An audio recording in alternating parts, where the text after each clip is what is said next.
Imaginen una mañana veraniega de agosto, imaginen a una joven que espera con ilusión la vuelta a casa de su prometido porque en unos días van a casarse. Imaginen un paseo tranquilo bajo el sol de verano. A su alrededor hay adolescentes que reparten el correo en bici, hay niños jugando con sus triciclos por las calles. Son las 8:15 de la mañana del 6 de agosto de 1945. Su país está perdiendo una guerra. If the Japanese insist on continuing resistance beyond the point of reason, their country will suffer the same destruction as Germany.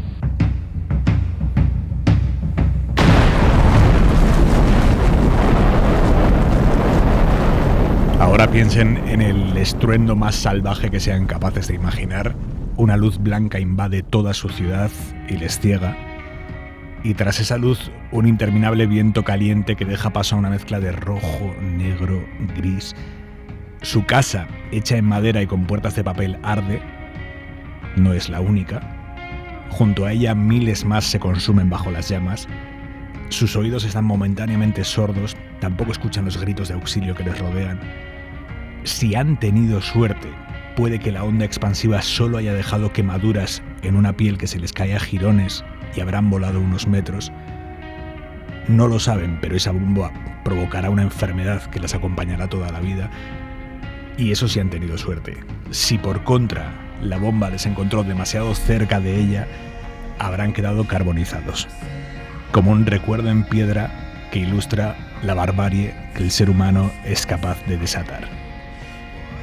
Esta imagen, estas palabras no son mías, son los recuerdos de algunos hibakushas, los supervivientes de Hiroshima y Nagasaki, a los que el periodista Agustín Rivera ha dedicado una vida, y su nuevo libro, Hiroshima, Testimonios de los últimos supervivientes.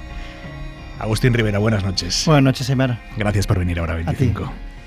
Son durísimas algunas historias de las que cuentas en el libro, Agustín.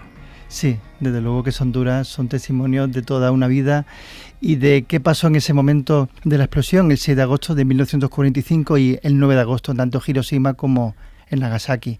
Yo quería reflejar un poco cómo era el momento de la bomba, cómo era ese drama, cómo era ese infierno, aunque también me interesaba cómo era su vida antes. Cómo era su vida antes y cómo fue su vida después, que también me parecía también relevante. Ellos muchas veces habían contado, a lo mejor en algunos casos de estos casi 20 testimonios que yo saco en el libro, habían contado su historia, el momento del día de la explosión, pero no habían contado el antes y el después, y eso es lo que te quería reflejar, sobre todo el factor humano. Hay un testimonio en el libro que me ha atravesado completamente, y es esa madre que vio el cadáver de su bebé con piedras en la boca y que desde entonces todos los atardeceres le recuerdan a esto, ¿no? Le recuerdan al día de la bomba, los incendios, la impotencia de no haber podido ayudar a su hijo por estar atemorizada. Sí. Ese es uno de los testimonios más crudos, ¿no? Como esa contradicción, porque hacía una mañana espléndida, mucha gente, esos hibakusha, recuerdan que había un atardecer, o sea que parecía la luz de un atardecer, una luz blanca, otro dice que eran azul, otro dice que era anaranjada, pero era preciosa, o sea, la luz preciosa que antecedía al gran momento del drama, al gran momento de la explosión y luego de la lluvia negra. ¿Qué se lanzó exactamente sobre Hiroshima y Nagasaki que fue tan distinto a las bombas convencionales? Bueno, se lanzaron, en primer lugar, fue un proyecto científico desarrollado por Estados Unidos, el proyecto Manhattan. Se había probado la bomba un mes antes en el desierto de Nuevo México, y lo que se lanzó, bueno, fue algo que nunca se había lanzado hasta ese momento, porque hasta ese momento eran bombas convencionales, ¿no? Entonces el impacto de la bomba fue tremendo, porque en ese momento solamente inmediatamente murieron más de 80.000 personas solamente el día del impacto, y luego un año después fueron otras 100.000, pero sigue muriendo gente por los efectos de la bomba. Fue un artefacto jamás visto, también en una carrera por el armamento nuclear.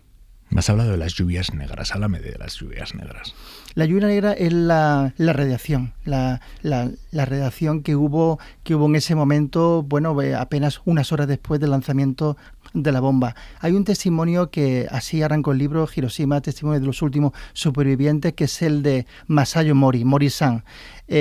Mori-san, bueno, pues era ya una chica de unos 19 años y que vio, en el momento justo unas horas después de la explosión, vio que una niña de unos 6 años le pedía agua. Ella le dijo, no, lo siento, tengo que seguir caminando para ver si encuentro a mis padres, a mi familia, y la niña le suplicó que le diese agua. No le dio agua y para ella fue un tormento toda su vida. Pero si ella le hubiese dado agua, se hubiese muerto de una manera inmediata casi, porque era lluvia negra. Esa lluvia negra que bueno, ha habido películas, ha habido algún libro también, y que bueno, que refleja un poco la metáfora de lo que fueron esos días en Hiroshima y Nagasaki. La enfermedad de la bomba atómica. Efectivamente, sí, porque en ese momento no se podía definir, no había una definición exacta ni científica ni de ningún lado qué es lo que había pasado ahí. Era la radiación. En ese momento, tanto el hospital de la Cruz Roja, porque y luego se llamó el hospital de la bomba atómica, unos años después, pues bueno, recibían a gente y no se sabía por qué, porque había esos cuerpos deformados, porque bueno, la piel hecha jirones, como tú muy bien has descrito al principio.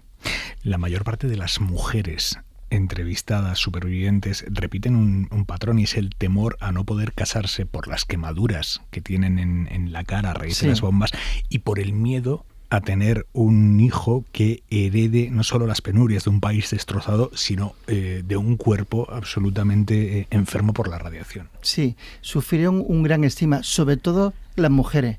Muchas no decían, si no tenían ninguna secuela física evidente en la cara, o en ninguna parte del cuerpo, ocultaban que eran hibakusha, porque si lo decían, tenían problemas para conseguir empleo. Y luego también muchas tenían algún problema porque pensaban, alguna vez ocurría, que si lo decían tenían problemas para encontrar pareja, o para que ese marido o para que esa pareja quisiese tener hijo con ella. Y sí, es que muchos hibakusha, muchos supervivientes de la bomba atómica han dicho que son supervivientes ya en la última etapa de su vida, con 60, incluso con 70 años. De hecho, hay algunos que yo le hago la entrevista y que bueno, que me dicen que llevaban solamente unos años comentándolo. Fíjate ese estigma tan tremendo que han tenido ellos. Pero ¿y cómo se explica que en su propio país hayan sido estigmatizados así? Quiero decir, es estigmatizar a quienes forman parte de nuestra propia comunidad, ¿no? Sí, porque yo creo que también había una necesidad por una parte del pueblo japonés, un poco de olvido, un poco olvido de lo que había ocurrido en la Segunda Guerra Mundial. Hay que recordar que durante los primeros 30 años, 40 años del siglo XX, pues bueno, Japón adoptó una política absolutamente anexionista, imperialista, ¿no? Entonces, claro, y luego también sentían los japoneses bastante vergüenza y bastante humillación por haber perdido la guerra, pero también, sobre todo, curiosamente, por haber reconocido que habían empezado el ataque a Pearl Harbor. Entonces, pero yo creo que también hay que tener en cuenta y hay que valorar que no tienen rencor, que no tienen odio. Cualquier otro país, cualquier otro pueblo, o muchos de los pueblos de la historia de la humanidad, hubiese habido un odio visceral a Estados Unidos. Yo creo que no hay ningún otro país en la historia de la humanidad, posiblemente, desde luego en el siglo XX, que pasaron de un día para otro de ser enemigos íntimos a aliados furibundos, si se puede decir la expresión. ¿Y eso cómo se explica? Quiero decir, ¿qué nos dice eso de la sociedad japonesa? La sociedad japonesa es bastante complicada de discernir. Yo he leído mucho, llevo en contacto con la sociedad japonesa desde el año 1992. La primera vez viajé con 22 años en el 95, pero bueno, es difícil. Pero bueno, más o menos a grandes rasgos hay una cosa que es el código Bushido, el código del guerrero japonés, que acepta muy bien al vencedor. O sea, tú puedes perder una batalla y dices, bueno, he perdido esa batalla y hay que aceptar que el otro ha vencido. Y luego también se explica también por esa ayuda que hubo económica a Estados Unidos, de Estados Unidos a Japón, que bueno, eso también yo creo que ayudó muchísimo, y que no hay que recordar que Japón a finales de los años 80 estuvo a punto de pasar a Estados Unidos como primera potencia económica mundial. Y luego también que Estados Unidos dejó de que siguiera existiendo la figura del emperador. Estados Unidos, Japón podía haber sido perfectamente una república. Y entonces, pues bueno, al final Estados Unidos dijo, no, la figura del emperador es muy importante, perdió la divinidad el 15 de agosto de 1945 cuando se rindió Japón, pero en ese momento ya el emperador seguía siendo una figura simbólica de radical importancia para el pueblo japonés. ¿Y cómo se explica que 80 años después Estados Unidos no haya pedido perdón? Sí, yo creo que Estados Unidos ha perdido varias oportunidades importantes. Pues sobre todo hace un par de años cuando estuvo Obama, que por lo menos estuvo hablando con varios hibakusha, tanto en Hiroshima, ojo, pero no en Nagasaki, que es la gran olvidada. Sí que ahora hablamos porque Nagasaki se merece un capítulo especial. Y creo que ha habido una oportunidad de oro hace apenas un par de semanas en el G7, que fue en Hiroshima. ¿Por qué no Joe Biden ha pedido un perdón expreso a lo que ocurrió, ¿no? Es verdad que las guerras son las guerras, y como dijo, creo que hace muchos años, Stanley Payne, sobre la guerra civil, una guerra de malos contra malos, ¿no? Evidentemente puede haber malos peores o malos mejores, ¿no? Pero yo creo que es verdad que hubiese sido una oportunidad de oro, sobre todo ahora en este contexto internacional, cuando ahora mismo el tema nuclear tenemos una cierta amenaza de Rusia sobre Ucrania y el resto de Europa. Me interesa lo que has dicho de Nagasaki, porque es verdad que hay un agravio incluso dentro del horror a Nagasaki respecto a Hiroshima. Sí, pero incluso los propios habitantes, los propios hibakusha de Nagasaki tienen un cierto recelo, por supuesto, mucho respeto, son hermanos, ¿no? en el drama, ¿no? Pero sí tienen un cierto recelo a Hiroshima. Oye, está muy bien, Hiroshima fue la primera bomba, pero ¿por qué no se habla tanto de nosotros, ¿no? Yo creo que también es la circunstancia que cuando hay un premio, cuando hay, cualquier circunstancia, se sabe muy bien el número uno, pero el número dos se queda olvidado, ¿no? Claro, estamos hablando de una diferencia de 3 días. Estamos hablando de que en Nagasaki hubo 80.000 muertos. Y fue una bomba atómica, efectivamente, que cayó en pleno barrio católico de Nagasaki, que Japón solamente tiene un 1% de población católica, sigue teniendo un 1% de población católica, pero el 90% de los cristianos que hay en Japón viven en la prefectura, en la región de Nagasaki. Entonces, el impacto de allí fue tremendo. Y entonces, claro, la ciudad era mucho más pequeña. El objetivo de la bomba en Nagasaki se desvió también, varios centenares de metros, iban a caer en los astilleros de Mitsubishi, entonces afectó directamente a población civil, ¿no? Dices en el libro, Hiroshima se enfurece, Nagasaki reza. Explícame esto. Bueno, yo creo que es una frase que dice un hibakusha, que quiere decir un poco que Hiroshima, los habitantes de Hiroshima pues son bastante más reivindicativos, luchan más por reivindicar esta memoria de los supervivientes. Y en Nagasaki hay una cierta resignación. Hay una cierta, dice, bueno, pues somos los segundos, pues ¿por qué no se habla tanto de nosotros? Pero no hay esa lucha, no hay un poco ese combate por esa memoria. También yo creo que también influye porque Nagasaki está fuera de los circuitos culturales, incluso turísticos que hay en Japón. Cuando uno viaja a Japón, pues normalmente uno viaja pues a Tokio, Osaka y Kioto, y luego va, si acaso, a Hiroshima, pero Nagasaki pilla mucho más al sur. Yo creo que también ha influido eso. Y es una ciudad, Nagasaki, por cierto, cosmopolita, se parece a Valencia, a Palma, una ciudad mediterránea, con muchísima juventud, con tranvía, con un encanto muy especial, Nagasaki. Y una ciudad que sufre algo así, puede llegar a quitarse el estigma histórico e internacional. Quiere decir, todos cuando nos dicen Chernóbil ya solo pensamos en la central nuclear. Cuando nos dicen Hiroshima, Nagasaki, solo pensamos en las bombas nucleares. Una ciudad, una comunidad puede llegar a superar ese estigma.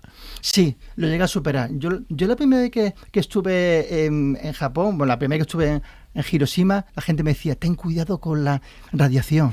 A ver si hay allí un gran socavón y a lo mejor vaya un agujero grande, ¿no?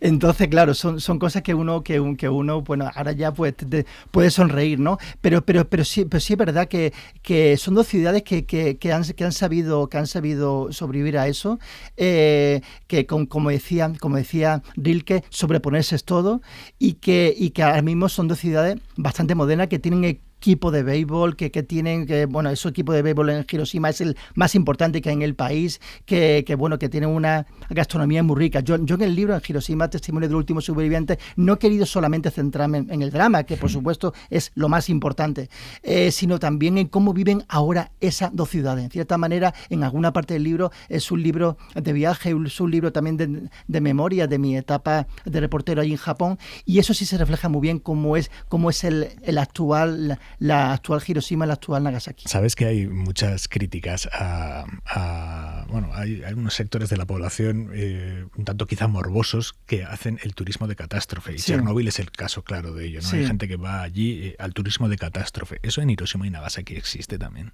También existe, pero yo voy a decir una cosa, no sé si es demasiado políticamente incorrecta. Yo creo que está bien el turismo de catástrofe. Explícate. Yo creo que está bien. ¿Por qué? El problema es quedarse solamente en el selfie. El problema es quedarse solamente que si vas a Auschwitz o si vas a Chernóbil, estoy muy cerca, me hago el selfie y ya está. ¿Y por qué he estado ahí? A lo mejor después del selfie puede haber... Te compras un libro, te ves la serie del HBO, que para mí es de lo mejor que se ha hecho en los últimos años sobre Chernóbil, o incluso vas a Hiroshima, vas al Museo de la Paz, te hace una foto, pero luego reflexionas qué ha pasado. A lo mejor, gracias a lo mejor a esa visión frívola del turismo de catástrofes, puede haber gente que luego reflexione sobre lo que ocurrió. Lo importante es que se vaya. Yo creo que, como dice Toñi Guerrero, que mi mujer, ella es fotógrafa, hicimos un proyecto fotográfico sobre estos supervivientes. Dice, al menos una vez en la vida, todo el mundo debería ir a Hiroshima o a Nagasaki y ver exactamente lo que ocurrió allí. Hablas en el libro de tu mujer como de quien tiene la suerte de haber encontrado a alguien con quien compartes pasiones. Sí. Es esto, ¿no? Desde luego que sí.